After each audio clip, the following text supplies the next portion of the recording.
Hey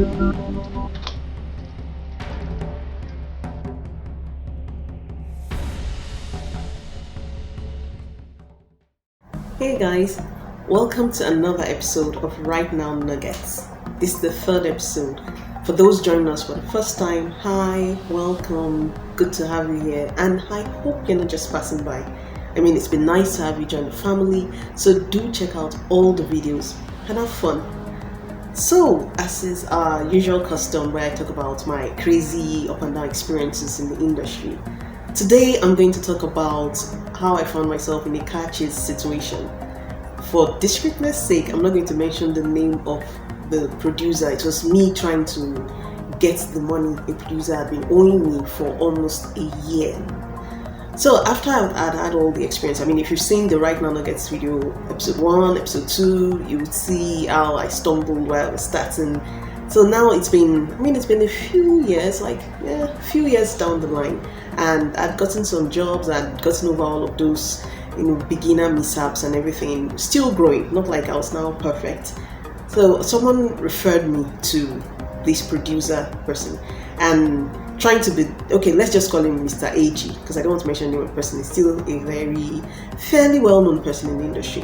So someone referred me to the man, and I was so happy. I went for the meeting. He told me about his dream, was going to do this fantastic TV series. He's looking at 10 episodes, but super packed episodes with, big talent names in the industry. It was supposed to be the best of the best. Then I was very happy. I was just happy, finally, and thank God I have a job. I'm getting better in my profession and everything. I'm growing. People are now referring me. It's a nice thing, right? So anyway, I met with the producer. He told me about his dream, and he told me what he wanted. He was looking at 10 very good episodes. We discussed the story, everything.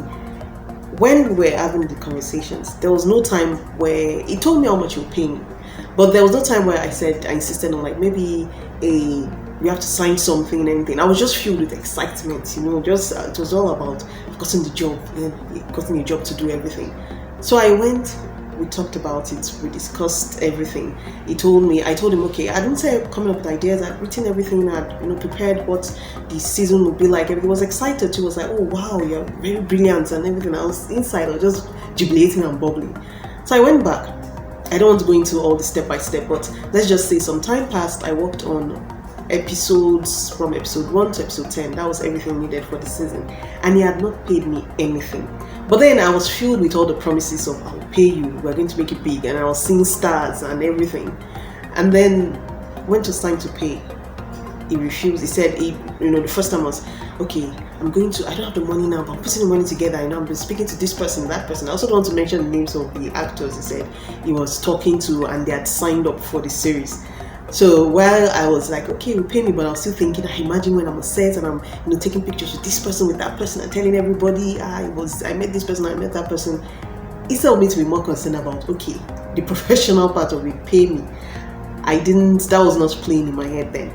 Anyway, so I went, and then he said he was going to, I should give him 2 months or 3 months or something. He was working on some pay, even was saying things about, he's going to put an interest on it because he had taken some time to pay and everything. I was like, okay, 2 months, 3 months, 4 months, 5 months. Then I knew, okay, something is wrong. I have fumbled. I have messed up in a way. I need to get my money. Because now, and the funny thing was, from the time I wrote the script, so I was done writing the script, all the way to at the time I was trying to pursue my money, I didn't get any there was no single job. It was not like God was trying to teach me a lesson. I was being punished for something. Nothing. So then it became a dire situation. I need to get my money. Now I really need to get this money.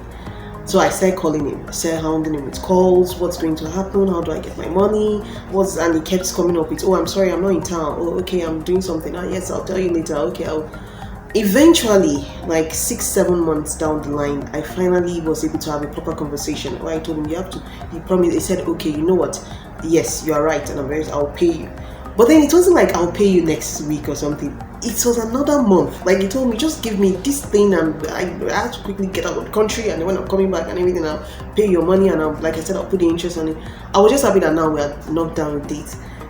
I waited when it was time. Okay, Alpha. this producer said another story.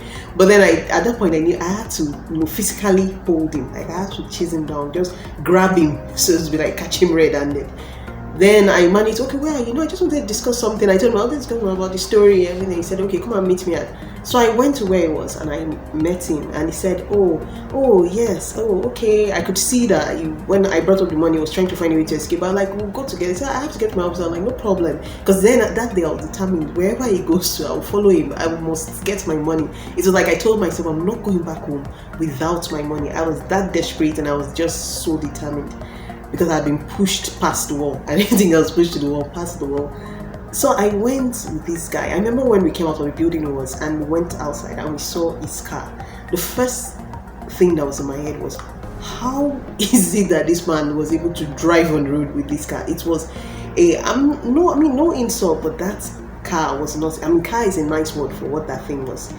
It was crazy. It was just like a big bowl of junk.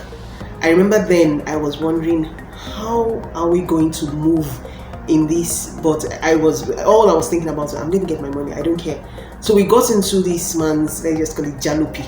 Let's just call it like a junkyard, whatever situation. We entered into the car and then we started driving. And anyone, I don't blame the policeman, anyone that sees that car is going to be suspicious, and we look like thieves coming from somewhere. That's how you want to wonder, how is this person moving on the road with this thing? There was no seatbelt, there was nothing, but I just kept telling myself, I was scared then, I was already, what are you doing? But I was like, I'm going to get my money, so I should focus on that. Then we got to one part of the road, it's off Obakran Avenue. For those who are Nigerians, especially Lagosians, you will know where I'm talking about. So we're driving and there was this checkpoint in front, and the policeman were already signaling that the car should stop. But this man, I don't know what was in his head, he now just started swerving on the road, moving this way and that, like we're behaving like we're coming back from a robbery. I remember I was holding the car down, like, oh my god. And I was looking at, are you serious? And the policeman, so one of the policemen walked up to the middle of the road, held his gun. It's almost like I was telling him, stop. But the man refused. He said, moving this way, moving that way, and I was in front. At this point, I knew that, okay, I don't think yes, I need the money, but not this bad. I just want to calm down. So the man, somehow, I was begging with my hands and with my eyes. I was begging the policeman, please just let us go. Then I was like, if I could just make it past this checkpoint, that's it. Then the man drove crazily, and when he moved forward a bit, and the policeman just stepped away and just let us go. I told him, I want to calm down. I was like, I said, no, let me just calm down. He parked somewhere. So what about the money? I told him, yes, I'll call you. When he drove off, I remember then I was just thanking God that, yes, I'm alive, I'm healed, and I'm healthy. That's what's most important right now, not even the money. What I learned from that situation was sometimes let go.